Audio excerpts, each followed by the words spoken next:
Venho acompanhando relatos de terror paranormal e psicológico há alguns meses.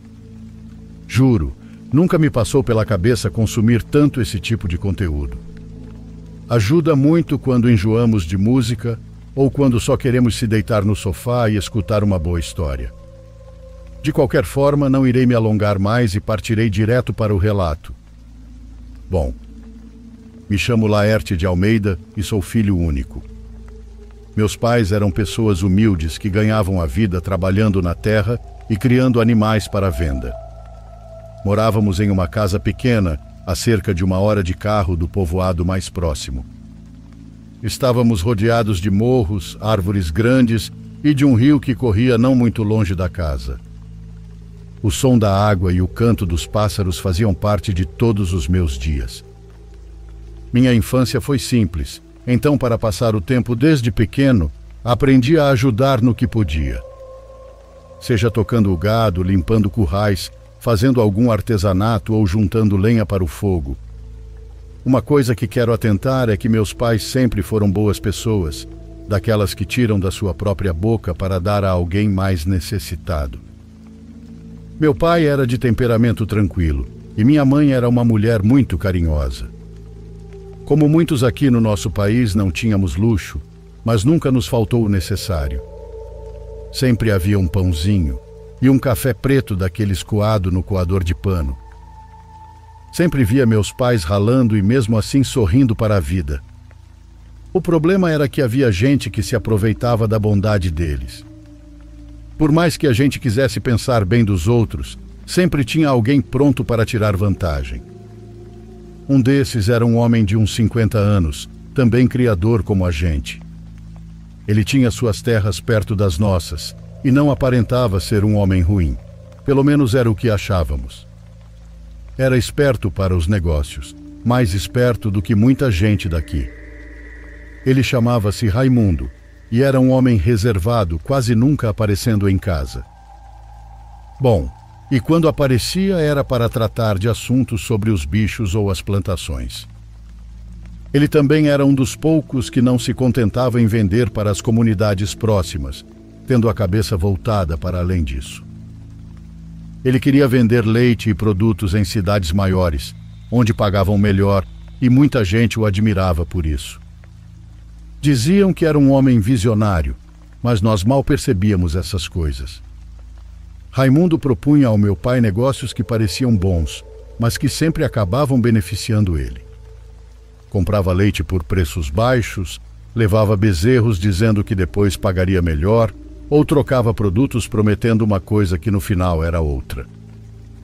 Meus pais confiantes aceitavam, pois para eles a palavra valia mais do que qualquer papel. Eu era pequeno e não entendia muito dessas coisas, mas conforme fui crescendo comecei a notar detalhes que não faziam sentido. Já estava na adolescência quando passei a ver as coisas de outro jeito.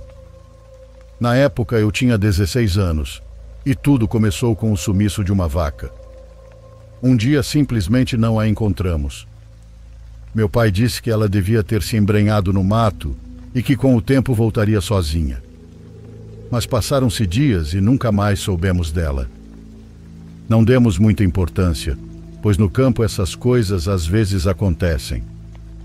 Porém, nos meses seguintes, mais 4 vacas desapareceram. Não era algo comum e menos ainda daquele jeito sem rastros e sem sinal de coisa alguma. Era como se a vaca tivesse sido abduzida, igual acontece naquelas cenas de filme. Lembro que numa tarde saí para percorrer os arredores, procurando algum sinal dessa abençoada. Entrei nos morros baixos e nas pastagens que faziam divisa com nossas terras. Foi aí que vi um grupo de vacas pastando perto do limite com as terras do Raimundo. Ao bater os olhos de longe, jurei que algumas eram muito parecidas com as nossas. Aproximei-me o quanto pude e não quis pensar mal, mas algo apertava o peito. Cheguei em casa e contei para meu pai, onde ele apenas me olhou com calma e disse que certamente eram do Raimundo. Segundo ele, todas as vacas se pareciam muito e que não era certo pensar mal dos vizinhos. Essa resposta me incomodou, mas não por desconfiar do meu pai, e sim porque senti que ele não queria enxergar o que estava acontecendo. E o estranho foi que naqueles mesmos dias, nosso gado começou a se misturar com o de Raimundo, algo que nunca tinha acontecido. As cercas sempre tinham sido suficientes, mas agora parecia que os animais estavam cruzando de um terreno ao outro com frequência. Era o próprio homem quem vinha avisar.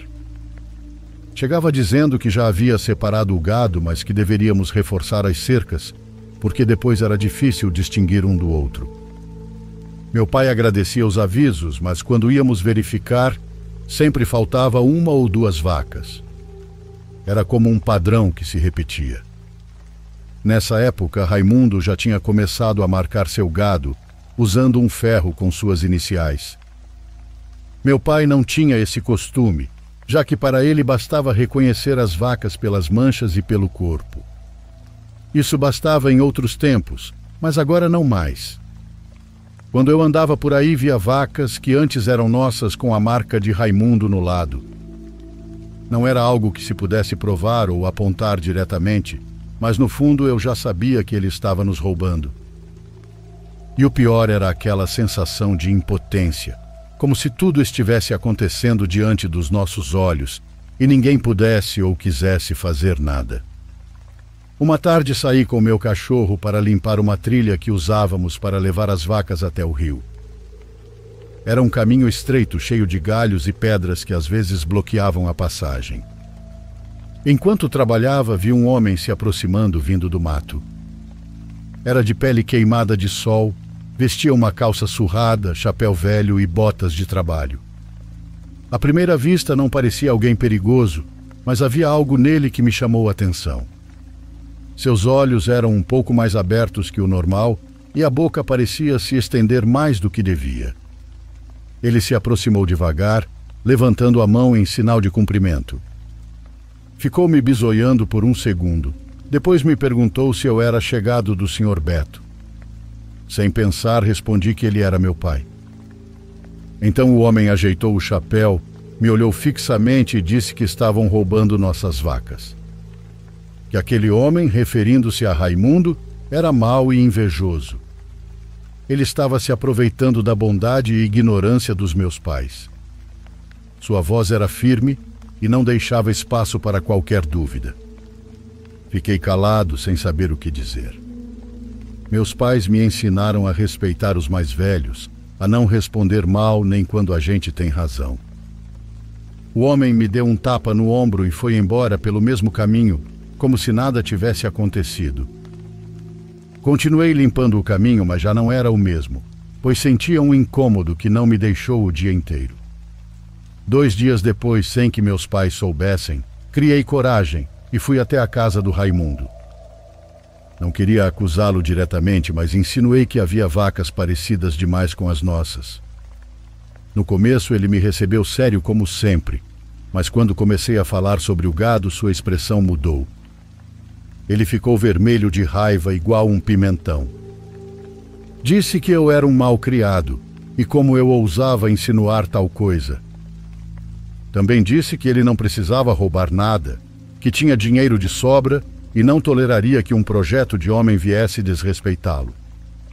Ele me expulsou de sua propriedade aos gritos e fui embora sem dizer uma palavra, ardendo de raiva.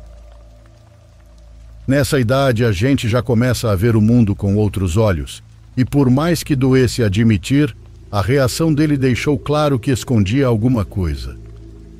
Algumas semanas se passaram, e meu pai ainda não sabia o que eu tinha feito. Numa tarde, desci até o rio para levar os animais para beber água. Estava sentado numa pedra enquanto meu cachorro fuçava o mato mais para frente. Foi quando tive aquela sensação de alguém se aproximando. Procurei e vi que era o mesmo homem de antes. Ele saiu de entre as árvores como se estivesse me esperando. Aquele senhor usava a mesma roupa castigada, o velho chapéu jogado para trás e aquele olhar fixo que não piscava. Seu corpo, porém, parecia fraco, como se qualquer rajada de vento pudesse derrubá-lo. Ele se aproximou devagar, parou na minha frente e começou a falar. Disse que Raimundo fazia o gado se misturar de propósito para poder roubar do meu pai, que não apenas levava nossas vacas, mas também trocava as melhores por suas mais magras e doentes. Sua voz soava diferente dessa vez. Já não era calma, agora soava irritada, como se contivesse a raiva. Ele se aproximou tanto que pude sentir o cheiro de suor em sua roupa. Me olhou nos olhos como se quisesse me atravessar e disse que eu precisava ajudar meus pais. Que não podíamos deixar alguém nos pisar daquela forma. Que se não fizéssemos nada, aquele homem continuaria tirando tudo que era nosso. Fiquei mudo, com os punhos cerrados e sentindo o coração batendo nos ouvidos. O homem me lançou um último olhar e foi embora caminhando o rio acima, sem olhar para trás. Fiquei um bom tempo sentado, vendo a água levar gravetos e folhas embora. Naquela noite, durante o jantar, não aguentei mais. Estávamos os três em volta da mesa, com o feijão ainda quente e a salada recém-feita. De repente, desabafei tudo que estava preso no peito. Disse que Raimundo estava nos roubando vacas, que as trocava e que estava se aproveitando da nossa burrice em ser bom com todos. Falei sobre o homem que me contou tudo isso, mas meu pai dizia não se lembrar de ninguém com essas características. Ele me olhou como se eu estivesse inventando e depois abaixou o olhar. Ali permaneceu em silêncio por um momento e então, sem levantar a voz, me disse que as pessoas que fazem o mal sempre recebem de volta aquilo que dão, que Deus não deixa o justo desamparado. Minha mãe só balançava a cabeça em silêncio, como se o apoiasse. Não gritei com eles nem faltei com educação, mas disse que não podíamos nos deixar pisar pelas pessoas, que não podíamos permitir que rissem de nós como se fôssemos pouca bosta. Meu pai me respondeu que Raimundo também comprava nosso leite e que era mais fácil vender para ele porque pagava rápido. Para ele, se rompêssemos o trato, poderia ser pior para nós, já que às vezes em cidade pequena é melhor ter um vizinho ruim do que um inimigo. Ainda com a raiva atravessada no peito, disse que com certeza alguém mais poderia comprar nosso leite e que talvez até pagassem melhor. Mas abri a boca à toa, já que parecia estar falando com o vento. Pouco tempo depois daquela conversa na mesa, começaram a acontecer coisas estranhas com nosso gado. De um dia para o outro, as vacas pararam de dar leite de qualidade. Primeiro achamos que era por causa do calor ou de alguma mudança na alimentação, mas não era. A produção caiu tanto que mal conseguíamos juntar o suficiente para vender. Algumas vacas soltavam um líquido escuro que à primeira vista parecia sangue coagulado. Quando víamos isso, pode anotar que quase todo o leite do dia estragava. Nunca tínhamos visto nada parecido. Tentando procurar um jeito de manobrar isso, colocamos suplementos na água, trocamos a forragem e até um vizinho veio ver se encontrava alguma doença, mas nada. As vacas continuavam doentes. Elas pareciam tristes, magras, como se algo as consumisse por dentro. E o pior é que não era só isso. Mesmo reforçando as cercas, colocando estacas novas e arame de melhor qualidade, os animais continuavam se misturando. De tempos em tempos, Raimundo aparecia dizendo que tinha que separá-los de novo, com aquele sorriso que me dava um troço na barriga. Uma tarde, enquanto estávamos no curral, o homem apareceu de novo montado no cavalo. Ele desceu como se estivesse com pressa e começou a dizer que nossas vacas haviam se misturado com as dele de novo, que precisávamos ter mais cuidado e que daquele jeito não dava para trabalhar. Eu já estava fervendo por dentro, então o olhei sem responder até que não aguentei mais. Gritei que sabia que ele estava roubando nossos animais e que com certeza também estava adoecendo os bichos de propósito. Falei que não entendia por que ele fazia isso se a gente não se metia com ninguém. Só queríamos trabalhar honestamente. Raimundo me olhou como se não acreditasse no que estava ouvindo e ficou vermelho de raiva. Não respondeu para mim, mas se virou para meu pai. Levantando a voz, disse que se aquela era a maneira que ele criava seus animais. se referindo a mim como se eu fosse um cachorro sem educação. Antes de se virar, disse que não ia mais comprar nosso leite e que não fazia negócio com gente imbecil. Depois montou no cavalo e, sem esperar resposta, deu meia volta e saiu rumo ao caminho. Fiquei olhando enquanto ele se afastava, tremendo de raiva. Não consegui me controlar, então peguei a cabeça de um martelo que estava no chão e joguei com toda a força, acertando suas costas. Raimundo nem se virou, apenas continuou seu caminho até desaparecer entre as árvores. Meu pai ficou calado, e isso me deu ainda mais vontade de sacudi-lo, pois doía ver como ele se deixava levar assim. A próxima vez que vi o homem do chapéu foi não muito longe de casa. Eu caminhava por aquelas bandas, verificando se as cercas estavam no lugar. Foi então que o vi surgir do meio de um bambuzal, e dessa vez ele não parecia o mesmo de antes. Seu rosto estava estranho, como se tivesse pegado uma gripe daquelas. Ele se aproximou rápido e senti um arrepio correr pelas costas. Algo em seu jeito de se mover, no olhar cravado no meu, me causou medo. Não era o mesmo homem das outras vezes, ou ao menos não se comportava igual. Meu cachorro da época, chamado Zoinho, ficou atrás de mim, rosnando baixinho. Apesar do desconforto, não me movi. O homem parou na minha frente, bem perto de mim. Dessa vez dava para sentir ainda mais o cheiro de suor de suas roupas. Disse sem rodeios que podia me ajudar e que não havia por que deixar que continuassem nos desrespeitando. Seu ódio era palpável, dando para sentir em cada palavra. Disse que Raimundo era invejoso e que meu pai era motivo de piada entre os outros. Muitos riam pelas suas costas, chamando-o de trouxa. Essas palavras me atingiram fundo. Senti um calor no rosto e uma raiva surda apertando o peito. O sujeito chegou ainda mais perto, me olhou firme e se ofereceu para me ajudar. Ele disse que podia fazer aquele homem pagar, que ele cuidaria de tudo e que eu não precisava fazer nada, só esperar. Falou baixo, quase ao pé do meu ouvido, como se fosse um segredo que ele estava gostando de contar. E enquanto falava, sorria, um sorriso torto que me gelou a pele. Antes de ir embora, repetiu que em breve eu teria notícias e que as terras vizinhas nunca mais seria a mesma. Então saiu caminhando entre o bambuzal, sumindo no mato como se fosse parte dele.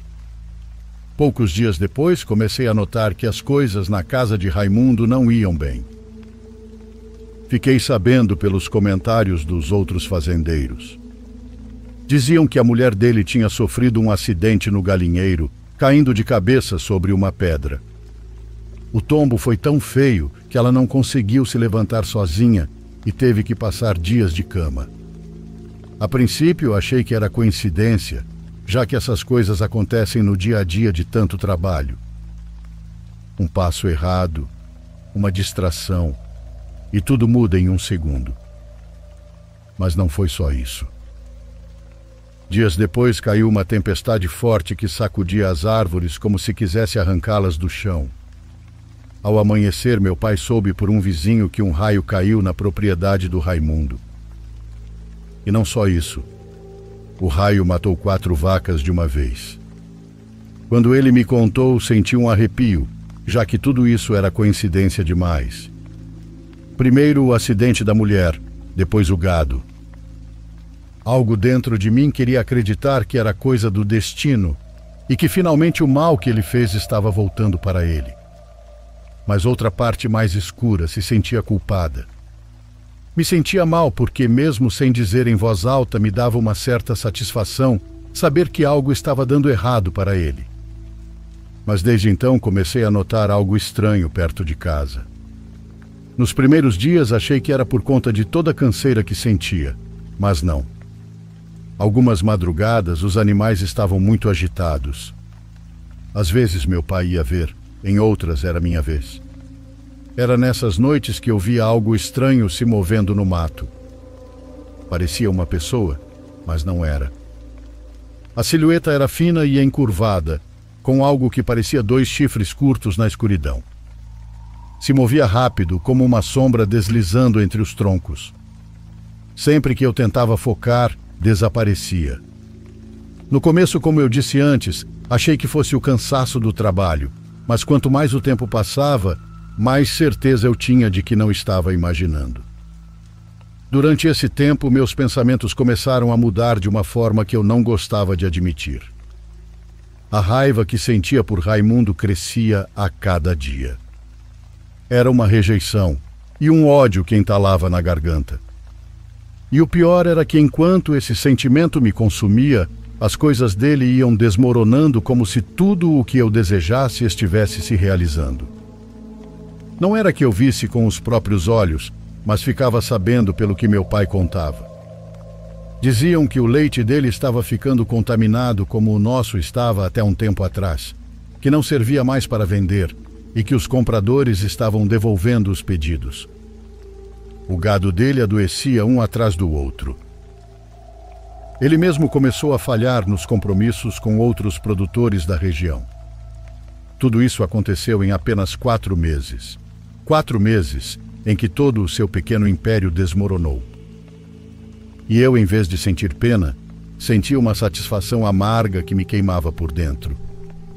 Parte de mim queria que todo o mal que ele nos fez voltasse para ele, e mais ainda, queria que perdesse cada centavo, cada animal, cada grama de orgulho que carregava há anos. Uma tarde, enquanto voltava para casa depois de revisar os currais mais afastados, vi algo que me gelou por dentro do espinhaço. Andando entre as árvores, não muito longe do caminho, estava o homem do campo. O mesmo que tinha se aproximado de mim daquelas vezes, com o olhar fixo e as palavras cheias de ódio. Mas desta ele se movia entre as árvores de uma maneira estranha. Seu corpo parecia se dobrar com o vento e a cada passo que dava, sua figura se desfazia. Por momentos eu podia jurar que já não era um homem, mas sim aquela mesma sombra escura com chifres que vinha me rondando. Fiquei paralisado por alguns segundos observando como ele se deslizava entre as árvores, se aproximando pouco a pouco. Um arrepio percorreu todo o meu corpo.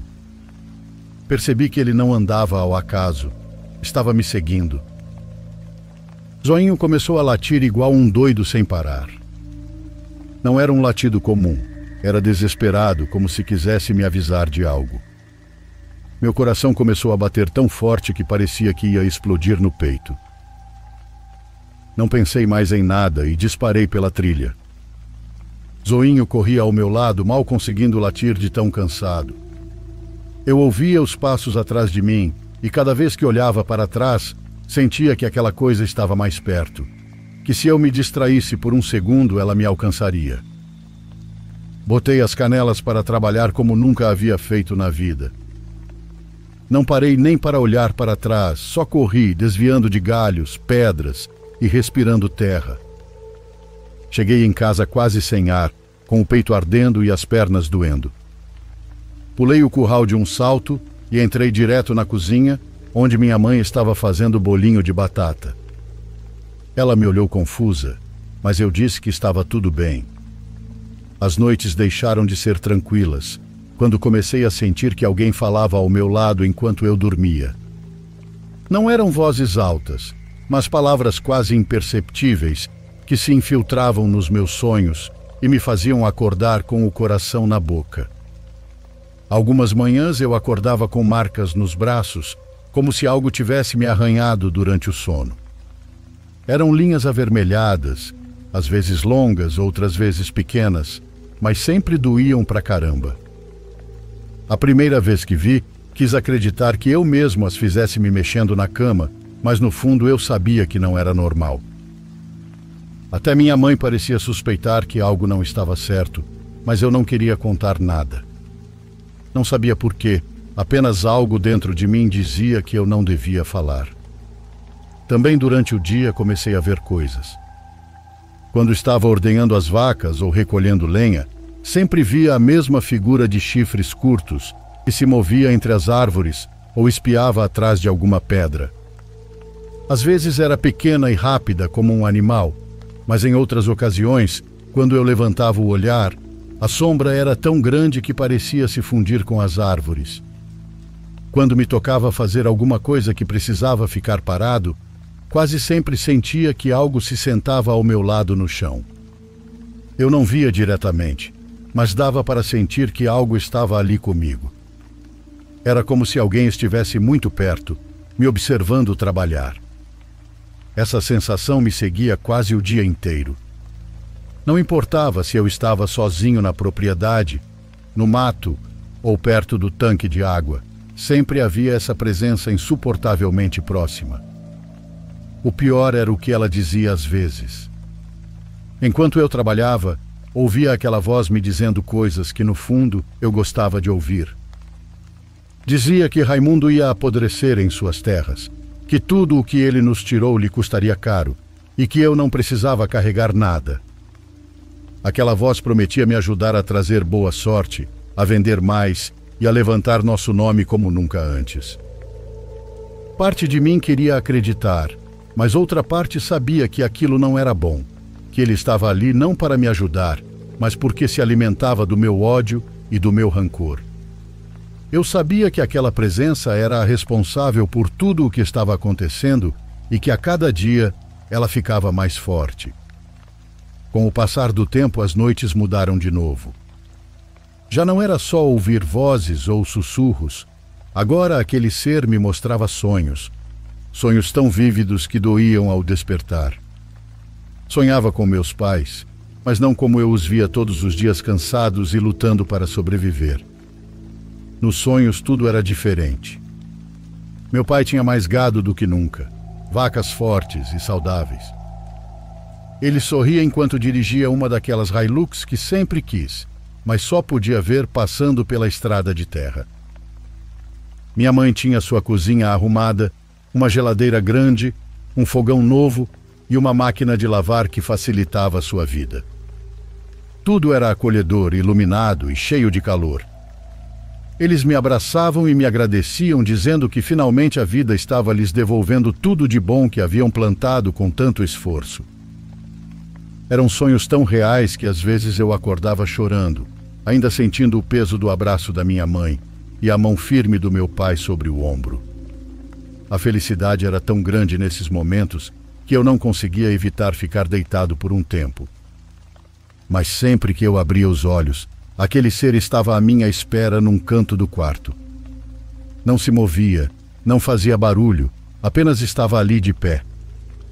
E era ele, pois aqueles chifres curtos e retorcidos que saíam de sua cabeça eram inconfundíveis. Eu sabia que era ele, o mesmo que havia entrado nos meus pensamentos, o mesmo que me seguia por todos os lados. Nunca dizia nada, não se aproximava, não fazia gesto algum, apenas estava ali me lembrando que tudo o que eu sonhava tinha um preço. Eu não sabia qual era, mas no fundo entendia que cedo ou tarde iria descobrir.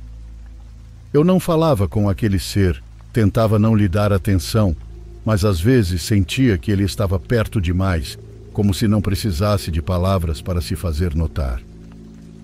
Quando eu andava sozinho, sentia que alguém caminhava bem atrás de mim. Era uma sensação tão clara que eu podia jurar que me roçava os calcanhares. Eu me virava com o coração na garganta, mas não havia ninguém. Em outras ocasiões, quando eu descia até o rio para tomar banho, sentia que algo se movia debaixo das minhas pernas. Era como se um corpo grande deslizasse sob a água, me tocando o suficiente para me fazer sair dali. Tudo isso começou a me deixar louco, e isso se notava no meu rosto e no jeito como eu olhava para todos os lados esperando ver algo escondido. Minha mãe foi a primeira a perceber. Uma tarde, quando me viu voltar da plantação de café, se aproximou e perguntou o que estava acontecendo.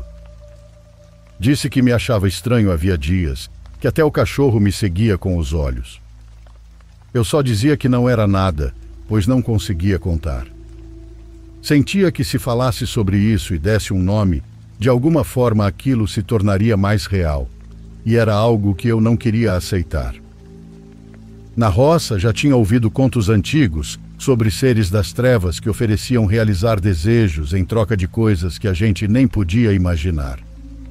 Sempre achei que eram exageros, mas agora percebia que era real. O que mais me inquietava era que eu nunca tinha pedido nada àquele ser dos chifres. Não o chamei, não fiz acordo algum, e mesmo assim ele estava cada vez mais dentro da minha cabeça, me mostrando tudo de bom que meus pais poderiam ter. E uma parte de mim, por mais que eu não quisesse admitir, começava a desejar aquilo. Uma tarde, enquanto eu procurava as vacas para levá-las de volta, ouvi ao longe o choro do Zoinho. Era um choro longo e doloroso, como se algo estivesse machucando ele. Fiquei doido e me apressei a procurá-lo, cruzando trilhas e o bambuzal. Chamei seu nome várias vezes, mas não ouvi nada. Entrei entre as árvores seguindo o som, mas não o encontrei. O desespero começou a me nublar a mente quando senti que algo estava ali comigo. Foi então que vi parado à minha frente aquele desgranhento. Estava ereto como um cachorro em duas patas. Sua pele era escura e exalava um cheiro de carniça velha no sol. O fedor era tão forte que me deu ânsia na mesma hora. Fiquei parado ali, já que minhas pernas não respondiam. Tremia tanto que mal conseguia ficar de pé. De repente, aquela coisa pulou em cima de mim. Era pesada, e seu toque era como se queimar no fogo. Me prendeu contra o chão, esticou aquela língua preta nojenta e passou no meu rosto. Seu hálito era insuportável, quente, podre, como um saco cheio de bichos mortos sob o sol. Me falou quase sussurrando na cara, com uma voz rouca que queria a minha mãe. Disse que minha mãe já estava velha, que com um pequeno favor tudo seria diferente. Ele podia garantir que ela viveria feliz, que nos veria triunfar. Tudo de bom que eu desejava para ela se tornaria real. Mas para isso eu teria que entregá-la a ele. Disse que eu podia fazer isso, que eu, como filho e fruto dela, tinha o direito de oferecê-la. Ela nunca saberia, viveria feliz, sem dor, sem sofrimento, e que eu também seria abençoado. Seu olhar estava tão próximo que eu via os vasos rompidos em seus olhos esbugalhados, tremendo de desespero. Era uma imagem tirada realmente do inferno de onde veio aquela coisa. Eu não soube o que fazer, só fechei os olhos com força. Comecei a rezar uma Ave Maria em silêncio, com o pouco de força que me restava. Recitei as orações que minha mãe me ensinou quando criança. Senti que o peso sobre mim começava a mudar, e quando finalmente tive coragem de abrir os olhos, aquela coisa demoníaca já não estava mais lá. Havia apenas um monte de terra escura esmagada sobre o meu peito. Fiquei ali deitado por um tempo, sem conseguir me mover, olhando os galhos sacudidos pelo vento. A partir daquele momento, não consegui tirar aquelas palavras da cabeça. Era óbvio que eu nunca entregaria minha mãe. Isso estava claro, mas eu também sabia que aquele ser compreendia isso e parecia que a cada dia ficava mais irritado. Às vezes ele me dava sonhos bonitos, em que tudo era alegria e prosperidade. Mas de repente, tudo se transformava em pesadelos horríveis. Sonhava com meus pais sofrendo, com seus corpos machucados, chorando de dor e pedindo ajuda que eu não podia dar. Eram imagens tão claras e tão reais que eu acordava gritando no meio da noite, encharcado de suor. Minha mãe sempre estava lá sentada ao meu lado com um pano úmido na minha testa para abaixar a quentura e acariciando meu cabelo. Eu a abraçava com força, tremendo, sentindo o medo percorrer todo o meu corpo. A abraçava pensando no que havia sonhado, sentindo a culpa queimando dentro de mim. Foi então que as coisas nas terras começaram a desandar. Primeiro foi o Zoinho. Aquele companheiro que sempre me seguia para todos os lados começou a definhar de um dia para o outro. Parou de comer até carne e mal se mexia. Passava horas deitado sob a árvore do quintal, arfando devagar, como se algo estivesse tirando sua vida aos poucos. Ao mesmo tempo, as noites se encheram de uma tristeza que parecia vir com o vento. As vacas começaram a gemer, e a se lamentar de uma forma que eu nunca tinha escutado. Era um som triste, e às vezes eu acordava de madrugada com esses lamentos invadindo meus sonhos. E não importava quantos cobertores eu colocasse sobre mim, o frio trazido por essas vozes penetrava até os ossos. A fazenda aos poucos foi se enchendo de uma tristeza que não se via, mas que se sentia em cada canto. E eu sabia que de alguma forma era culpa minha. Numa tarde meu pai chegou em casa segurando o braço com força e andando aos trancos e barrancos.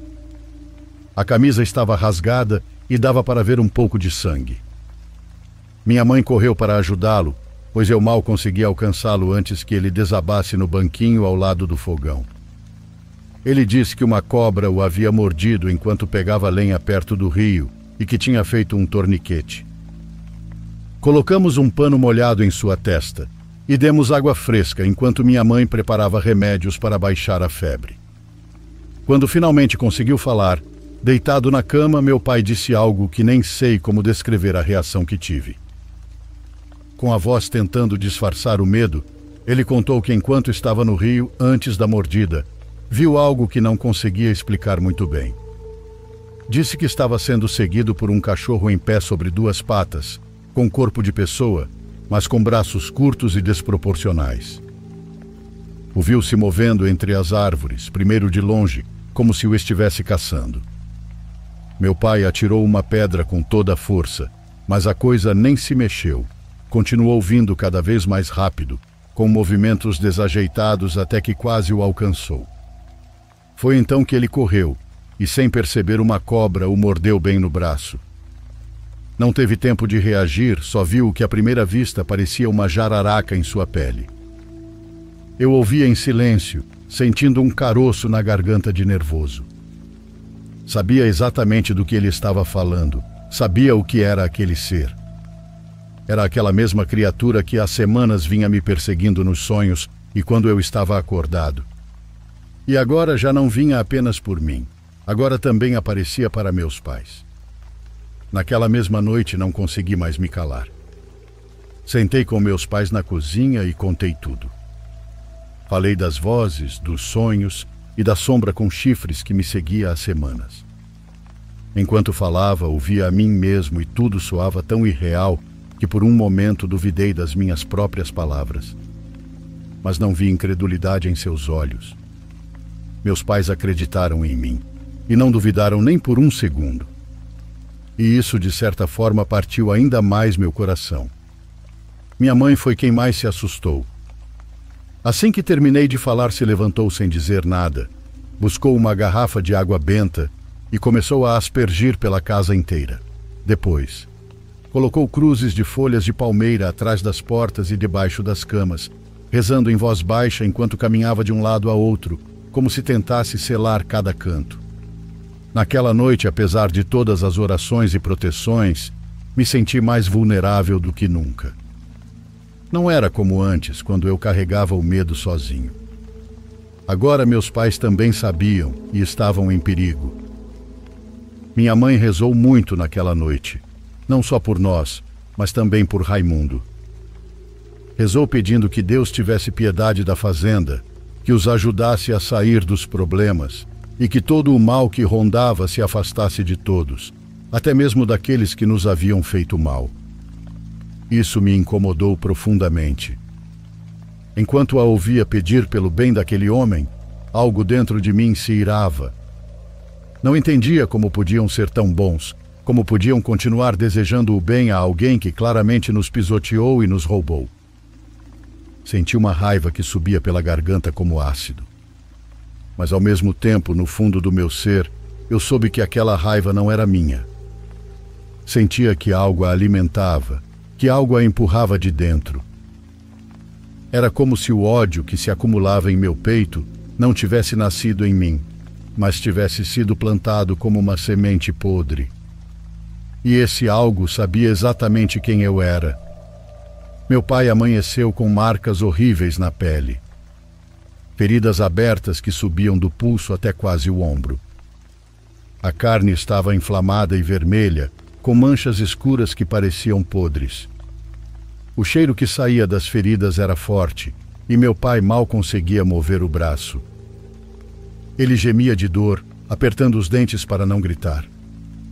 Minha velhinha, com todo o cuidado do mundo, limpava as feridas com ramos, colocava panos e rezava baixinho enquanto cuidava dele. Era a única forma de acalmar um pouco a dor, pois estávamos muito longe de qualquer posto de saúde. Ficamos assim por 3 dias, 3 noites em que eu ouvia meu pai chorar em silêncio, tentando não acordar ninguém. Isso me fazia não conseguir dormir e ficava na cama olhando para o teto. Cada vez que sua voz embargada enchia a escuridão, sentia algo dentro de mim se quebrar um pouco mais. Nunca tínhamos visto nada parecido. Nunca.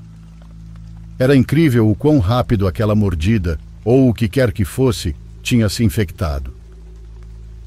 Mas aos poucos, para nossa surpresa, sua pele começou a melhorar. As feridas, embora ainda feias, pararam de aumentar.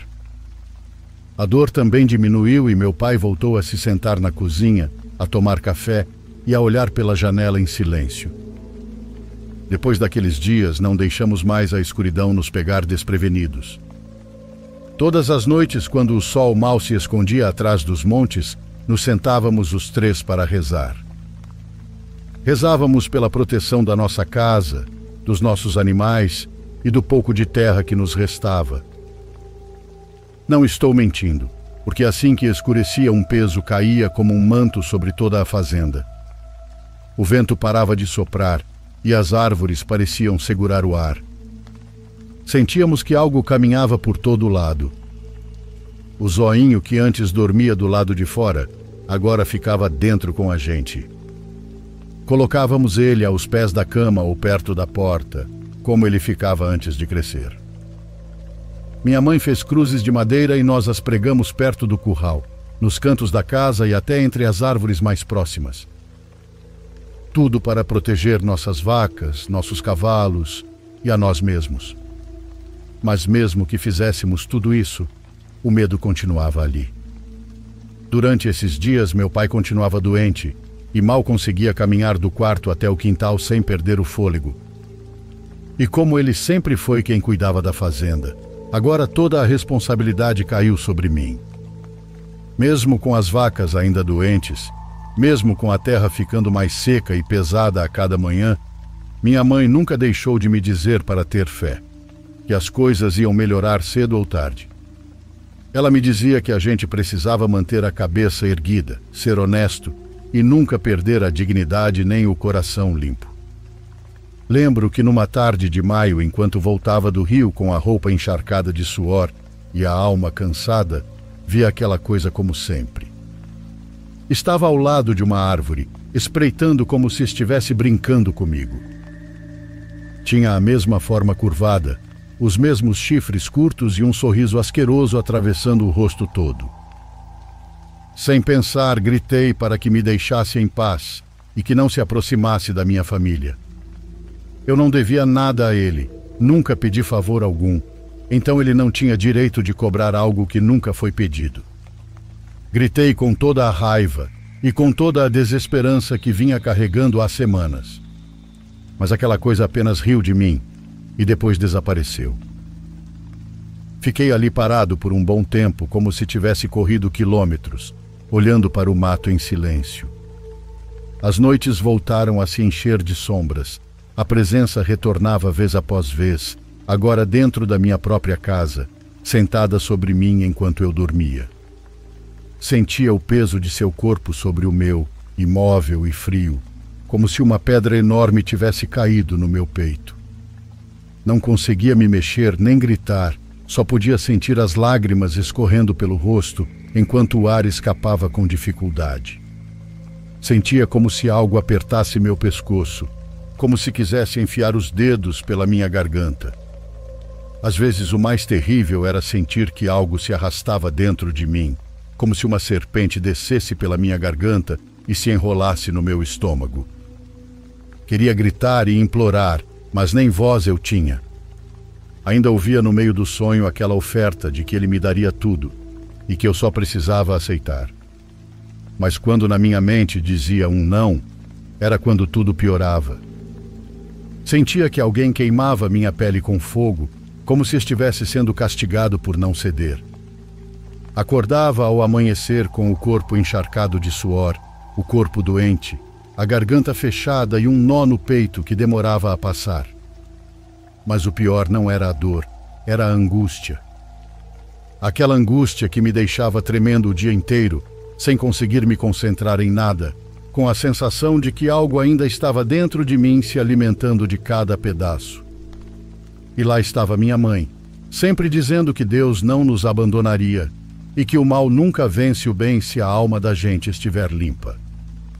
E aos poucos, mesmo sem eu entender como, aquilo se tornou verdade. Nos 3 meses seguintes, a situação na fazenda foi melhorando pouco a pouco, como se a escuridão que nos cercava tivesse finalmente soltado as garras. As vacas se recuperaram e o leite voltou a ser produtivo e bom. O cachorro voltou a correr pelo quintal e meu pai voltou a trabalhar com um sorriso cansado, mas sincero. Parecia que tudo estava voltando ao normal, mas nem tudo foi alívio. Uma notícia chegou como um golpe seco em meio àquela calmaria. Ficamos sabendo que a esposa do Raimundo havia falecido. A pancada que levou na cabeça semanas antes se agravou. Apesar de ter sido internada numa clínica fora da cidade e depois transferida, não conseguiram salvá-la. Quando ouvi a notícia, senti o estômago se apertar. Não conseguia tirar da cabeça a imagem daquela figura com chifres e suas promessas. Sentia que de alguma forma tudo tinha acontecido por minha causa. Achava que ao não aceitar o trato, deixei uma porta aberta para que ele cobrasse do seu jeito. Entendi muitas coisas. Entendi meus pais e a forma como veem a vida. Mas também entendi outra coisa. Que as pessoas nem sempre são justas e que a vida está cheia de oportunistas querendo pisar nos outros para subir. Não podia viver sempre confiando cegamente, então comecei a me mexer. Fui aos vizinhos oferecer nossos produtos e buscar melhores preços para não depender de um único comprador. Aprendi a falar, negociar e a ler o olhar das pessoas quando vinham com boa fé e não tirar vantagem. Também comecei a trabalhar a terra com mais dedicação. Não me bastava ajudar meu pai, queria aprender mais. Aprender com os mais velhos, com aqueles que sabiam ler as nuvens, o ponto certo de uma planta e até a achar água para um poço. Resumindo tudo, não queria permanecer na ignorância. Queria que a fazenda voltasse a ser forte. Queria que meus pais vissem que todo o esforço deles valeu a pena. Também sabia que não ia mais abaixar a cabeça diante de nada, nem de ninguém. Com o tempo percebi que, de certa forma, aqueles sonhos que tanto me machucavam ao acordar se tornaram realidade. Meus pais partiram desse mundo o ano passado, mas o melhor de tudo é que eles aproveitaram os netos e uma nora que os amava muito. Quando os via juntos, sentados à sombra da árvore, comendo pão com café e rindo de qualquer coisa, me vinha à mente aquele sonho onde tudo era paz. E agora percebo que, mesmo depois de tudo, conseguimos. Quando estavam presentes, ensinei eles a serem mais astutos e a não confiar cegamente em ninguém, por mais sorrisos que tragam no rosto. Mesmo que às vezes não concordássemos, eles sabiam que tudo o que fazia era porque os amava muito. Aprendi que tê-los por perto com saúde valia por 10 Hilux, e ver o sorriso dos dois já sem dentes me alegrava a alma mais que tudo. Meus filhos vão à escola e isso é uma das coisas que mais me enche o peito. Eu teria gostado de estudar, mas não foi possível, então agora me esforço para que eles consigam. Durante a semana eles ficam na cidade com minha esposa e os pais dela. Lá tem casa com ar-condicionado, roupas limpas e podem dormir até mais tarde. Já nos fins de semana eles vêm passar um tempo aqui comigo na fazenda, que agora é bem menor do que antes. Aqui eles correm entre as vacas, ajudam a juntar lenha ou adormecem nas redes que penduramos no quintal. Tudo parece em paz, mas há algo que ainda não me deixa totalmente. Às vezes lembro daquela coisa bizarra com chifres e com cheiro de morte. Nunca mais a vi e faz anos que não sonho com ela. Mas quando meus filhos correm pelo campo e se escondem entre as árvores, algo dentro de mim aperta. De qualquer forma, prefiro não lembrar, não invocar e não mencionar mais do que o necessário. Porque aprendi que há coisas que mesmo invisíveis continuam ali. Bom, peço desculpa por ter me estendido tanto e pelos erros na escrita. Espero que possam entender e fazer uma boa edição. Por último, um grande abraço a todos e um ano de saúde e paz. Até mais.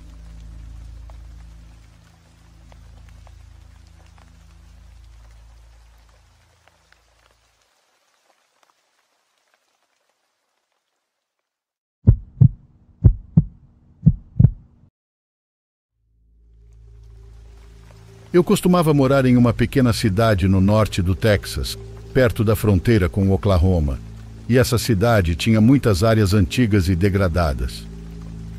Quando eu tinha 20 anos, vivia em um desses bairros, em um complexo de apartamentos desgastado, com minha namorada.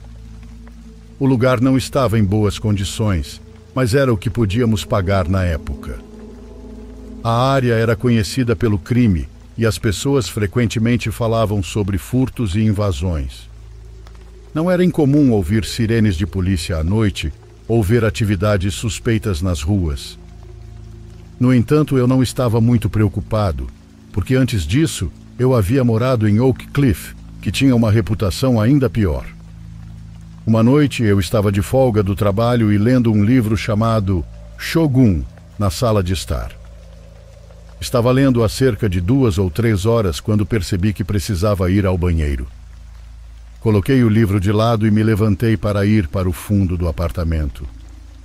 O apartamento tinha 2 quartos e um banheiro. Quando cheguei à entrada do corredor, vi pegadas de sapatos enlameados no chão. As pegadas estavam voltadas para a sala, exatamente onde eu estava deitado lendo no chão. Fiquei instantaneamente alerta e me encostei na parede, preocupado que alguém ainda pudesse estar no meu apartamento. Meu coração disparou enquanto eu seguia cuidadosamente as pegadas enlameadas pelo corredor até o meu quarto. O quarto era pequeno, com apenas uma cama, uma cômoda e uma janela na parede de trás, perto do topo da cama. Quando entrei, notei claramente as pegadas. Elas começavam na janela, atravessavam minha cama e depois retornavam para a mesma janela. A janela estava ligeiramente aberta e a tranca parecia frouxa, como se alguém a tivesse forçado. Minha colcha tinha manchas fracas de lama onde a pessoa provavelmente pisou, e a visão me deu um arrepio na espinha. Fiquei parado ali, literalmente congelado, tentando imaginar se a pessoa ainda estava por perto. Passei muito tempo andando pelo apartamento, procurando por alguém, mas não importa onde eu olhasse, não conseguia encontrar ninguém. O que mais me assustou foi que a única entrada ou saída do apartamento era a porta da frente, na sala, onde eu estava deitado no chão. Agora, a parte mais estranha, e eu sei que isso pode parecer inacreditável, era o cobertor que eu usava para cobrir a janela. Era um cobertor grande, dobrado e preso para bloquear completamente a janela. Mas quando olhei para ele, o cobertor estava no lugar, parecendo intocado, cobrindo perfeitamente a moldura. Mas alguém tinha que ter aberto aquela janela para entrar. Eu sei disso. Essa pessoa deve ter escalado, movido o cobertor cuidadosamente para o lado e entrado no quarto. Depois caminhou pelo apartamento, pelo corredor, até a sala, onde eu estava deitado lendo. Me arrepiava pensar que essa pessoa poderia ter ficado ali, me observando por um momento antes de ir embora. Na época eu estava em boa forma, mas enquanto estava deitado no chão, minhas costas estavam voltadas para o corredor, então não vi nada chegando.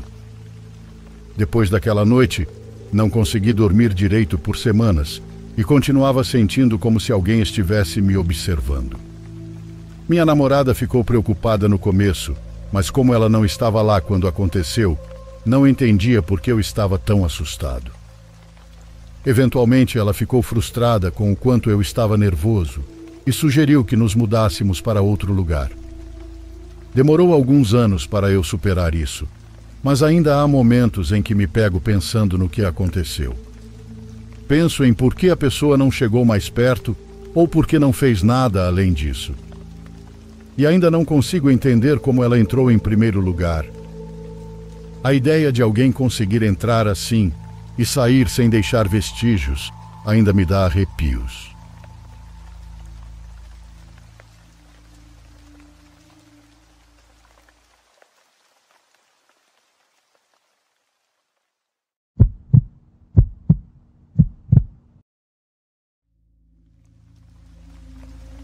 Olá, comunidade. Por incentivo da minha esposa, hoje finalmente me atrevo a compartilhar com vocês a minha experiência de forma anônima. Notei que muitos dos que dividem suas histórias mencionam algo parecido, e acho que existe uma parte de nós que prefere acreditar que perdemos um pouco da sanidade a aceitar que há todo um mundo de fenômenos lá fora que não podemos explicar. Para alguém como eu, que trabalha dirigindo precisamente de madrugada, isso se torna um pensamento constante. A cada noite, ao sair do carro, me pego pensando se dessa vez vou me deparar novamente com algo sobrenatural. Esse medo me acompanha há pouco mais de um ano, desde que aconteceu o seguinte. Na ocasião, eu tinha acabado de deixar um passageiro no aeroporto internacional e mal havia me afastado quando recebi outro pedido de viagem, agora para buscar alguém ali mesmo. Era um casal com cerca de 50 anos que estava indo para a rodoviária ao norte. No caminho, me perguntaram quanto eu cobraria para levá-los até a cidade para onde estavam indo, a cerca de 2 horas dali, uma área completamente rural. Dei um valor alto, esperando que recusassem, mas eles aceitaram. Assim, segui ouvindo a conversa deles enquanto atravessávamos a estrada solitária para fora da cidade. Eu teria que voltar sozinho, mas aproveitaria para ouvir um audiolivro e com o pagamento deles não precisaria terminar o turno. No fim, parecia vantajoso para todos. A cidade para onde fomos era pequena e muito isolada, mas fiquei mais tranquilo ao ver uma espécie de festa para onde aquele casal se dirigia. Eles me agradeceram e até me convidaram para jantar algo antes de eu voltar, mas apenas agradeci e tomei as ruelas até a estrada. Por confiar demais, não liguei o GPS e em algum momento acabei pegando o caminho errado. Só percebi quando vi a estrada ao longe, me afastando dela, e estava numa altura sem uma entrada próxima para retornar. Liguei o GPS, mas ele demorava a carregar, e a rua era estreita demais junto a um despenhadeiro para eu tentar dar meia volta. Continuei um pouco mais. O único homem que vi na rua me disse que, embora a saída estivesse mais próxima voltando, seria difícil fazer a volta. Ele sugeriu que eu seguisse até encontrar uma vendinha que estaria aberta, e mais à frente, um caminho de terra que me levaria de volta à estrada. Confiei e segui. Depois de alguns minutos, avistei a vendinha e mais à frente a tal entrada de terra. O caminho estava completamente deserto, então resolvi parar e perguntar de novo, com receio de ter sido mandado para uma emboscada. Parei na loja e, por sorte, tinha um café. Perguntei se estava no caminho certo para a estrada e confirmaram que sim, que eu praticamente já tinha chegado, que logo à frente alcançaria a estrada. Fora a vendinha, a rua estava completamente às escuras. Enquanto me despedia, pensei em como seria viver num lugar onde 2 idosos podiam manter uma loja aberta de madrugada sem medo de serem assaltados. Caminhei até meu carro, que deixei alguns metros à frente, bem na entrada para aquele caminho, e vi que havia alguém dentro dele. Era uma mulher, sentada no banco do passageiro, olhando para frente, como se estivesse esperando que eu entrasse. Minha primeira reação foi correr de volta para a loja e pedir ajuda, certo de que estava prestes a ser assaltado, que tudo havia sido uma armadilha. Continuei confiando nos idosos. Desculpem, preciso de ajuda. Alguém entrou no meu carro, disse. Os dois senhores arregalaram os olhos, claramente assustados. Como assim? Perguntaram. Há uma mulher no meu carro, no banco do passageiro, insisti. Mas você estava sozinho, disse a senhora, saindo de trás do balcão para olhar pela porta. Ao ver o carro, chamou o marido e juntos caminharam até o veículo comigo. Não havia ninguém lá, mas eu não havia ouvido a porta se abrir. Vai com ele, disse a senhora ao marido. O que aconteceu? Perguntei. Apenas entre no seu carro, disse o senhor. Eu o guio até a estrada. Olhei para a senhora esperando alguma explicação, mas ela apenas me pediu que seguisse o senhor. Ele já caminhava pelo caminho de terra na escuridão. Entrei no carro e o segui. Desativei o alarme e percebi que ele não havia disparado. Eu não entendia como alguém poderia ter entrado no carro. Liguei o carro e segui alguns metros até alcançar o senhor, que fez sinal para que eu dirigisse no ritmo dele. Ele caminhava ao lado da minha janela. Há muito tempo ela não aparecia, disse ele. Estava prestes a perguntar de quem ele falava quando ouvi latidos distantes e olhei pelo retrovisor. A apenas alguns metros de nós, mal visível na escuridão da noite, vi uma mulher se aproximando. Como em um conto de terror, era uma mulher de branco, avançando naquele caminho sombrio. Ela está vindo. Eu disse ao senhor que se virou e logo me mandou seguir. Acelerei, e ele continuou gritando para eu ir embora. Quando avistei a estrada, a uns 20 metros, ele gritou novamente que eu acelerasse. Vai, vai, vai, vai! Cheguei à rodovia e no retrovisor ainda pude ver aquelas duas silhuetas desaparecendo na escuridão da noite. Cheguei em casa tremendo e até hoje não sei se o senhor ficou bem.